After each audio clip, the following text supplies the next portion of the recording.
Love lives here. So this week we are here at Centers for Spiritual Living Worldwide. This year we are working with the theme of living everyday wonder. And this month we've been working with the theme of living everyday wonder and the body. And we've been talking about the body and the mind-body connection and how important that is. And I had originally thought that I would share with you some of my perspectives from my other career, being a body worker as well. My previous career as massage therapist and craniosacral therapist, and how our bodies really help inform us and share with us great information. That it's not just a top down, it's not just in our heads and that we then affect our body, but our body also provides information so that makes us aware or awakens us to ideas or to things that may be happening within our body, that may be happening within our lives, that our body is a feedback system, that it provides wisdom and feedback. And we've talked about that a little bit last month as well when we were talking about listening to the body. And so this week I had changed the title to Listening to the Body, because the original title was The One Body. And I thought, okay, well, we're going to be talking about listening to the body. And then I changed it back because I felt it was important to change it back to the one body. And so we can still incorporate everything that I was going to share with you. Maybe not everything, but we can incorporate bits and pieces of that with our exploration today. Okay? Sound good? Ready to go on this journey? All right, fantastic. So if there is one body, one power, one presence, one infinite eternal, this is what the circle of our teaching symbol is, the circle. It is the one, it is the all, it is the entirety. It's just a symbol, but it is the one, it is the all, it is the entirety. That's what it symbolizes. Without beginning, without end. It is infinite. And it is all-encompassing, but yet it is not encompassed by, or it is not limited by its creation. But it is the all in all, it is the oneness. Yes? And so oneness is what we teach, yes?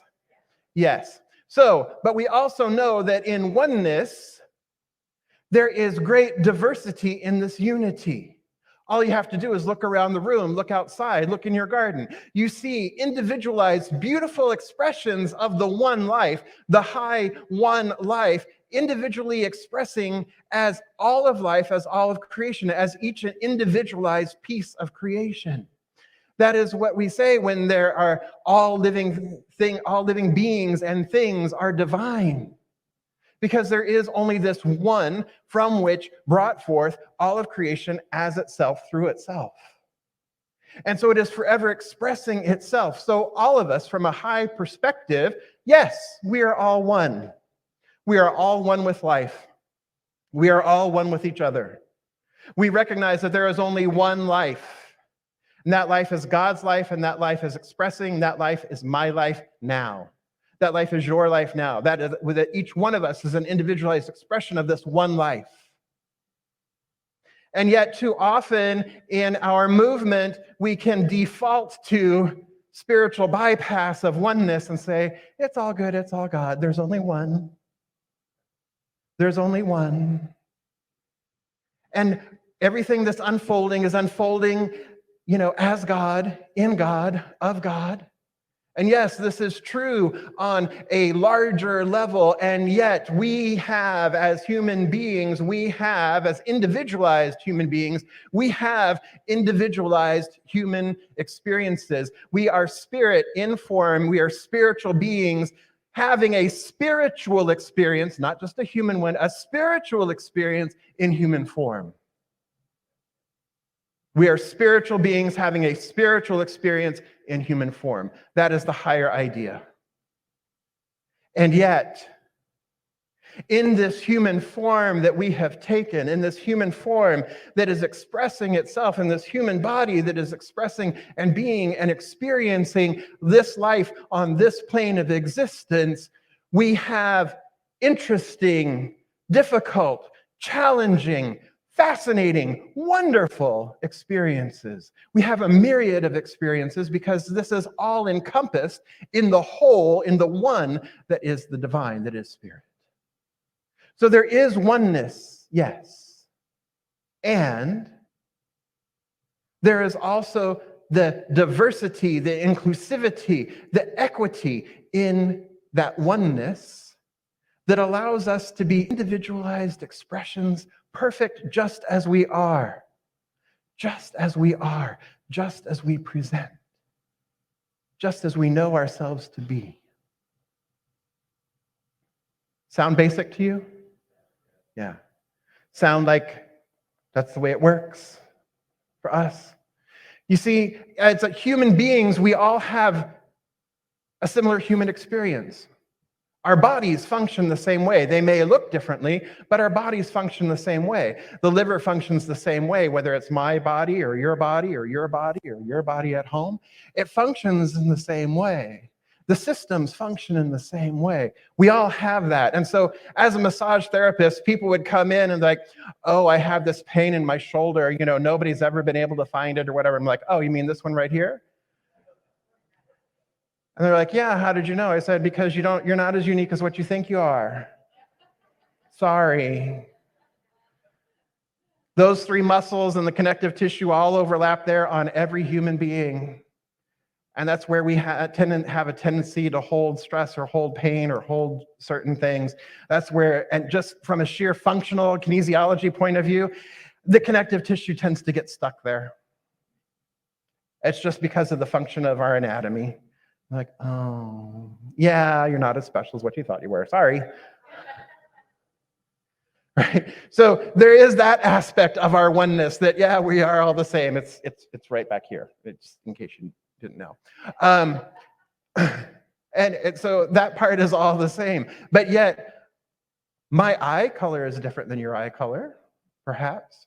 Or there's a small group of us that have a similar eye color or a similar hair color or a similar skin color.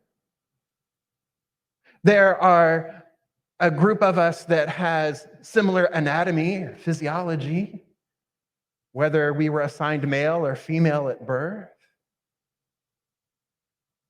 There's all of these that where we have similarities with a group of people.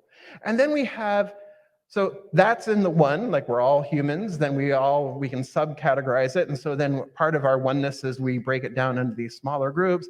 And then there's also the affinity groups, what we think, what we believe, how we interact. That these are also groups. These are also affinity groups. But all of it is encompassed in our oneness. Bless you. All of this is encompassed in our oneness.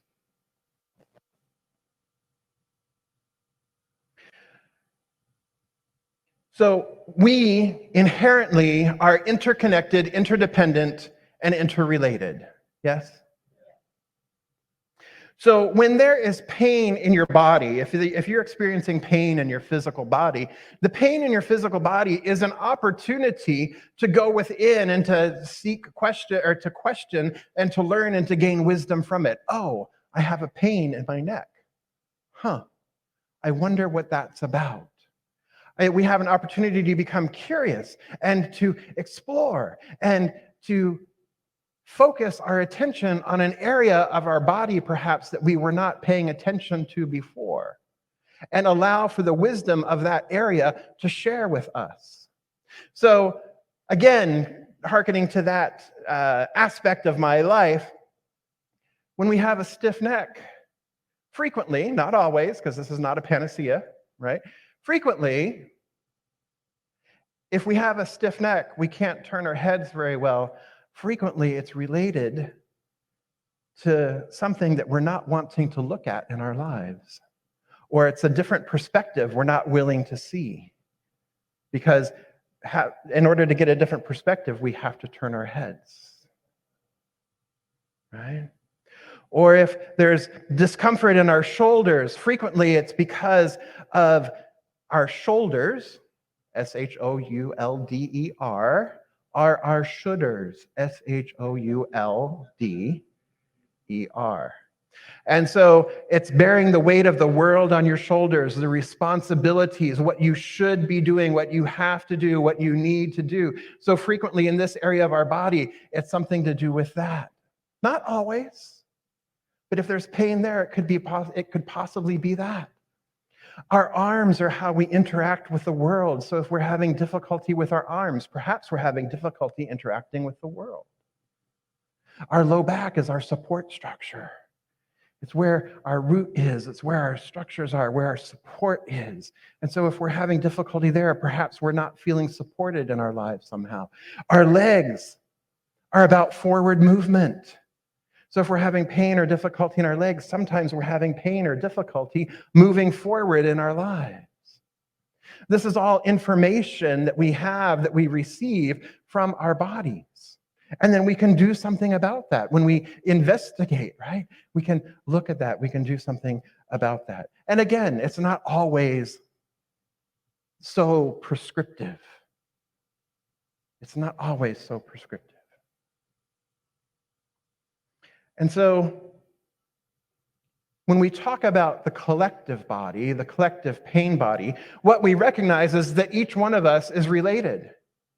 Each one of us is interrelated. Each one of us is necessary for the whole. Each one of us is part of the whole, is an individualized expression of the one. So if there is pain in one part of your body, other parts of your body experience it too, or other parts of your body may be affected by the pain that is happening in one area of your body.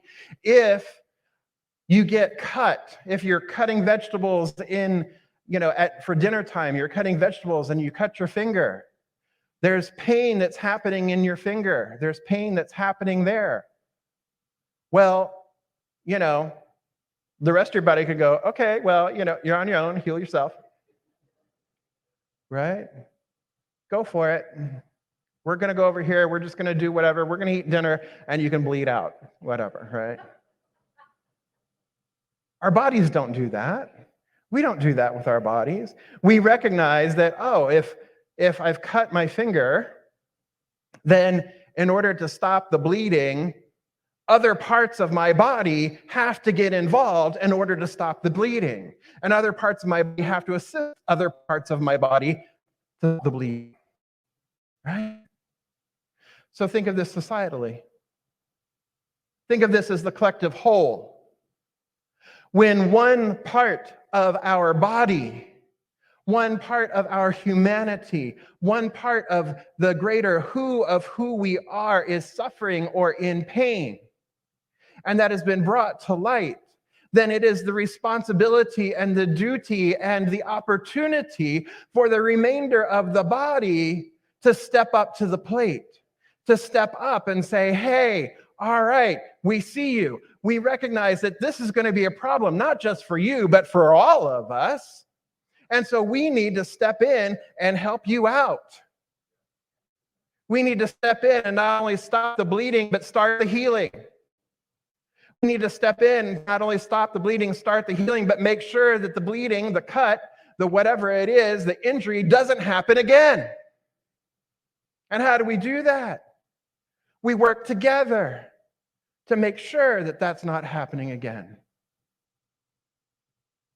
If you don't think that Friday's decision has anything to do with you because you're not a woman, or because, I live in California, our rights are protected, it's no big deal.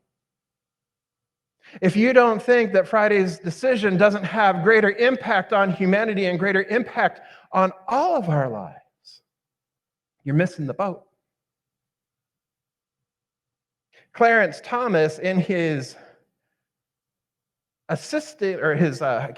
concurrent statement, named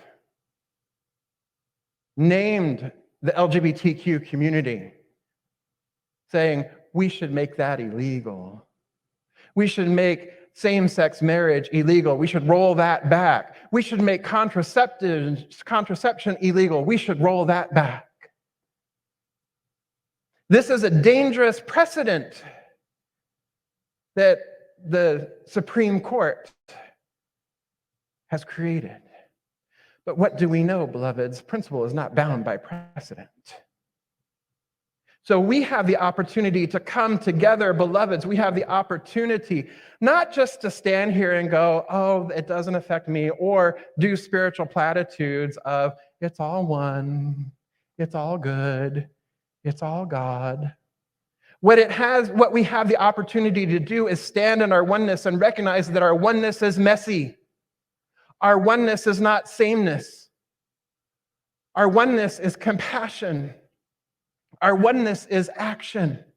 This is what we have the opportunity. This is what this pain body, this collective pain body is presenting to us, the opportunity that it is presenting to us.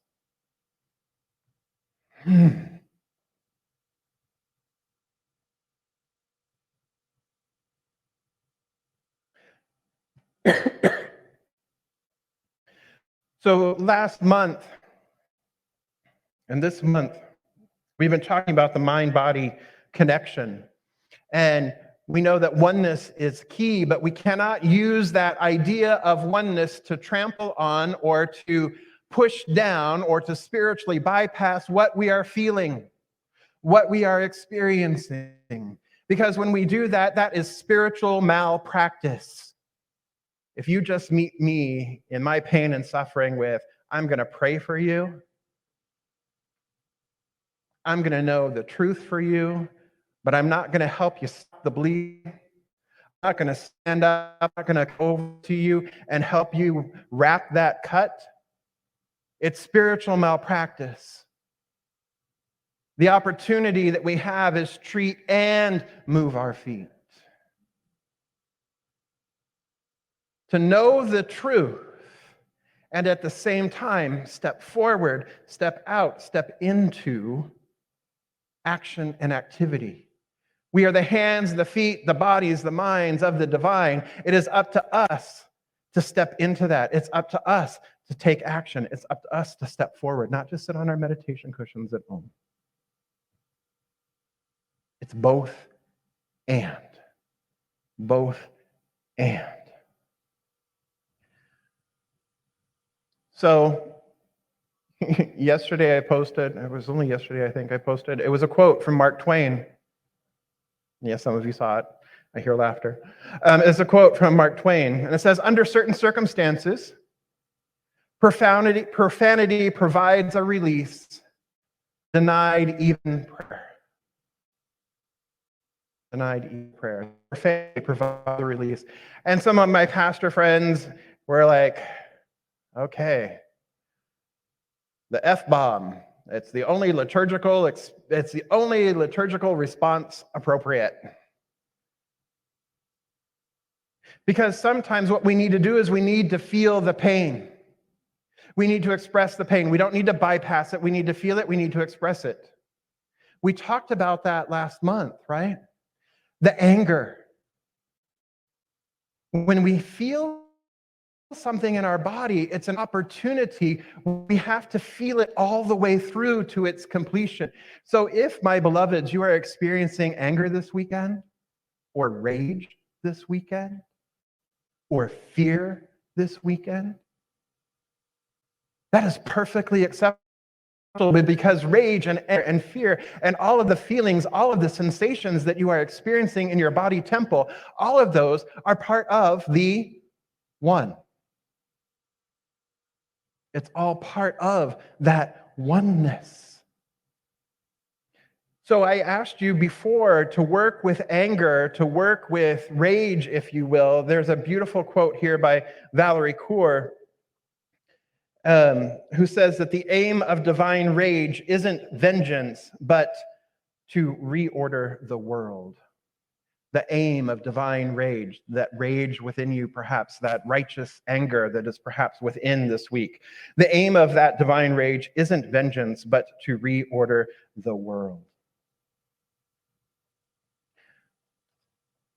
I want to thank Dr. Naima for her message last week. It was so powerful. And in that message, she shared that the past is the past until it becomes the present. That just resonated when she shared that. The past is the past until it becomes the present.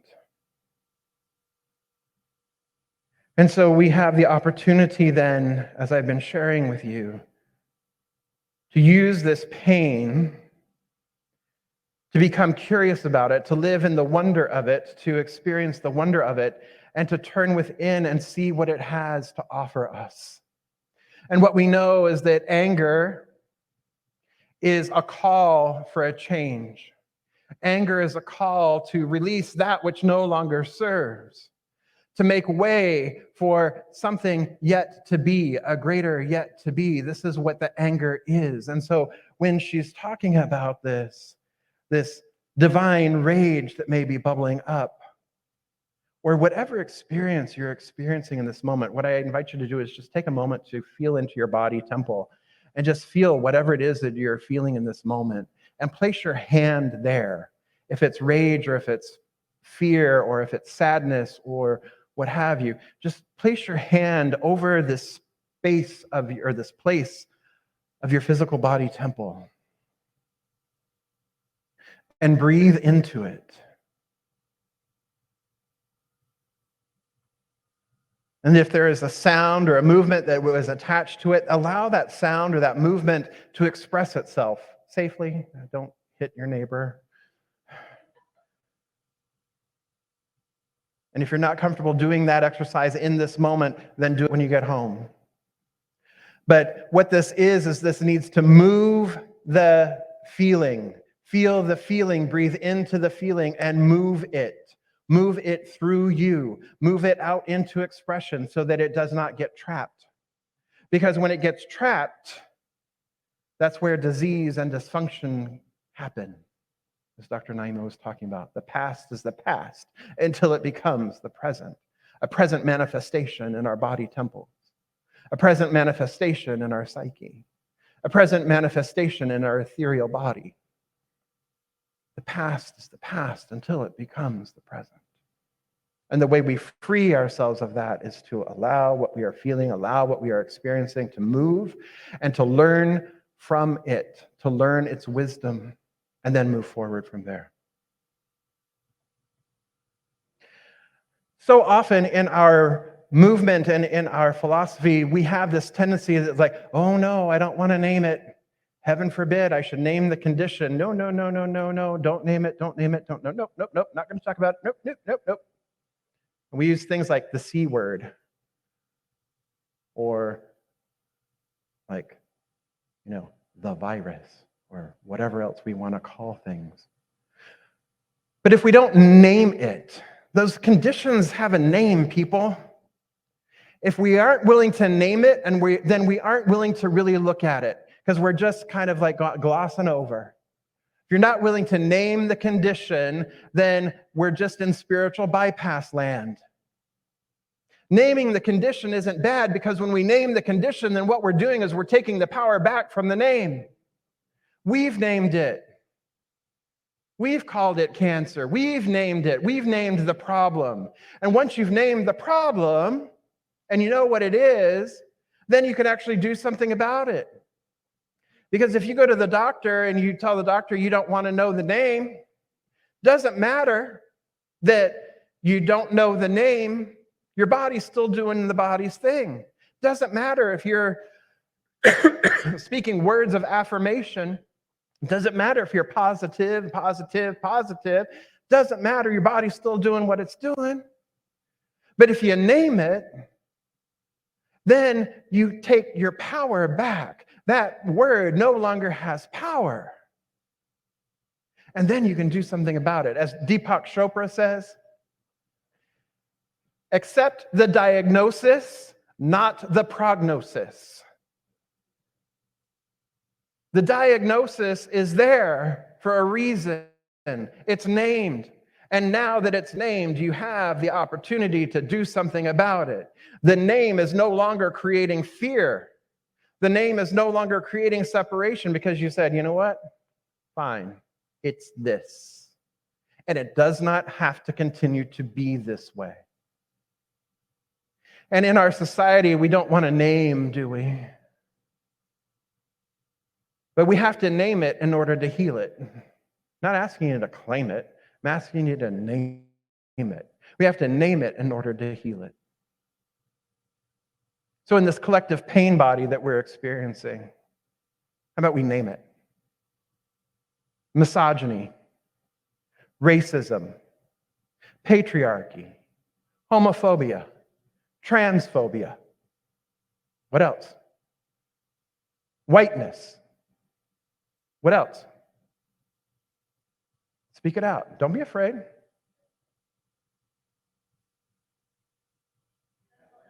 Mental illness, separation, evil, slavery, xenophobia. Right? Now that we name it, now we don't have to be in fear of it. Now we know that it's named. Now it's out there. Now I see. Now I'm aware. Now I'm awake. Now I have the opportunity to do something about it. Rather than just standing and going, it's all good, kumbaya. We have a direction. We have a path to direct the power of our positivity, to direct the power of our thoughts, to direct the power of healing. We now have that opportunity.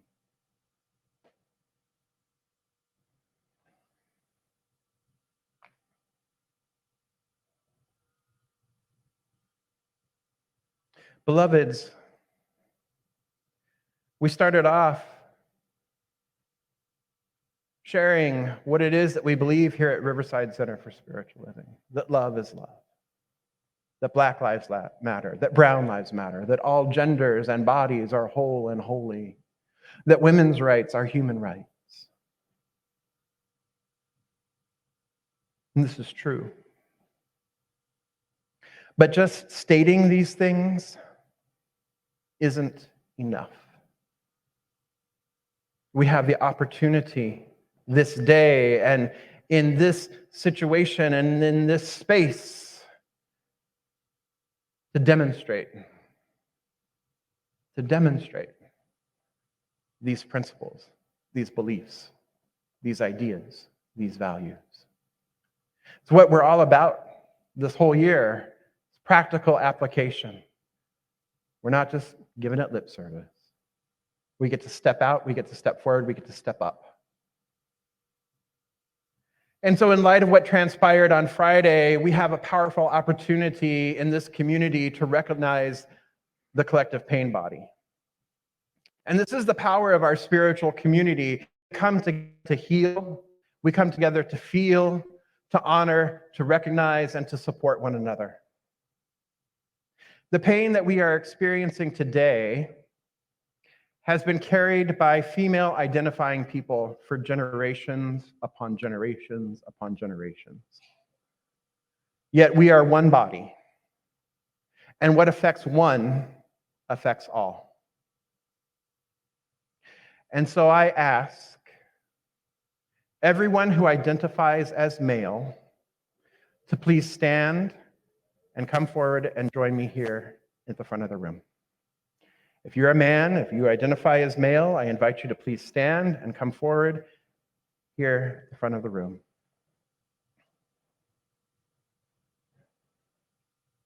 And I invite you to turn and face these beloveds.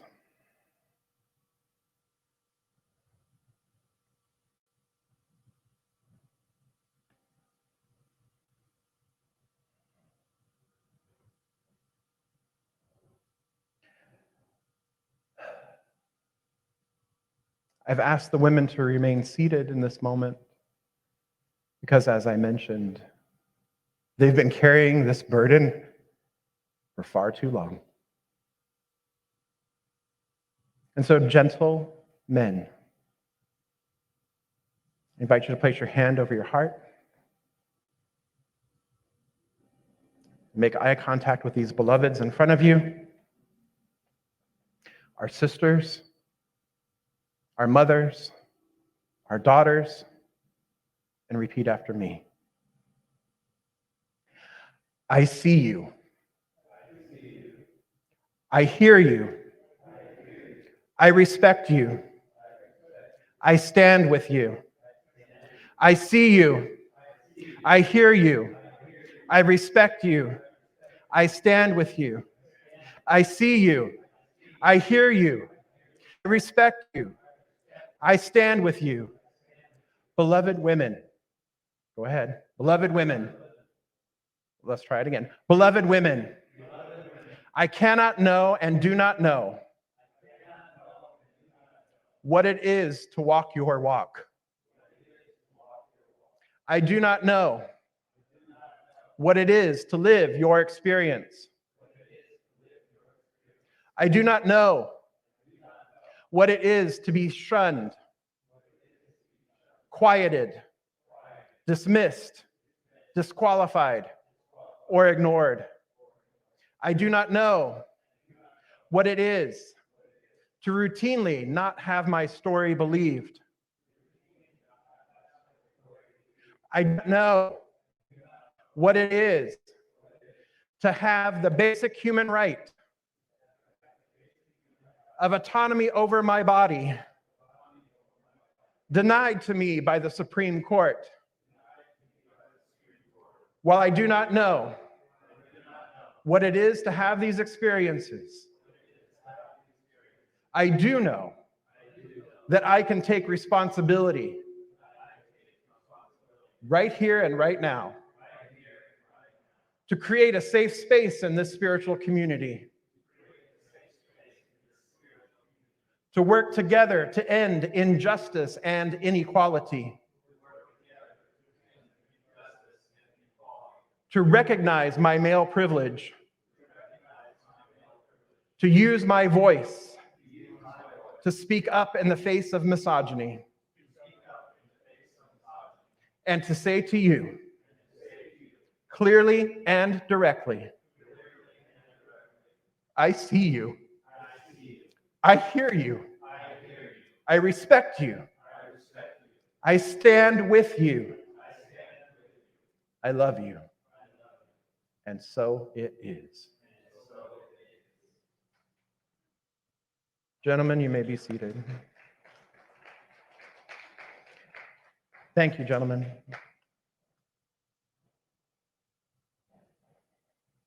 The past is the past until it becomes the present.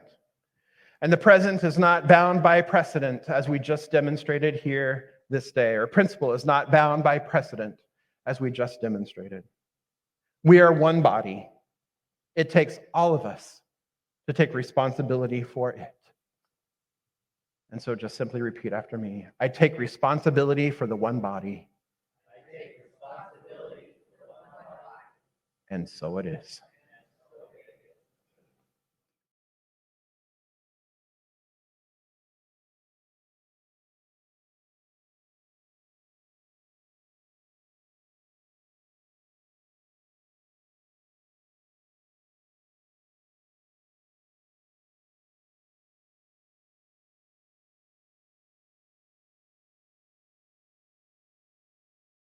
Love